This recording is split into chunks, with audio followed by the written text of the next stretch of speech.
It's Wednesday, November 7th, 2012, and this is news. Barack Obama swept to victory over Mitt Romney yesterday with a decisive triumph that endorsed his first-term policies and gave him a clear mandate to implement his second-term agenda. The White House said the president took news of his victory with customary humility, since he realizes there are a lot of smart, hard-working politicians out there, and it was actually government spending that made his success possible. He didn't build it. Mitt Romney called the president to concede at about 1 a.m. Wednesday morning.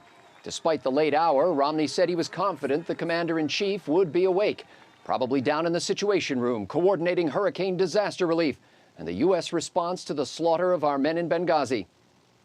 Despite claims that this was the most important election in a generation, turnout was down compared with 2008. The president received 9.8 million fewer votes than last time.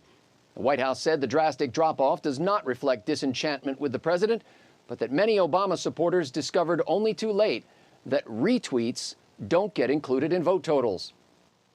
Voters in Maine and Maryland endorsed same-sex marriage, and Minnesotans rejected a ban on the practice. It was the first time in 32 attempts that voters in any state have approved of homosexual marriage. Health and Human Services Secretary Kathleen Sebelius welcomed the news because it will clarify who receives the personal belongings when the government panel determines a patient's life is no longer productive under Obamacare. And finally today, recreational marijuana use was approved by voters in Colorado and Washington state, although Colorado's governor reminded citizens that using the drug is still illegal under federal law. President Obama said the marijuana referenda were examples of both democracy and federalism in action, noting that, quote, "I'll always look back fondly on my own use of, wait, dude, what was I saying?"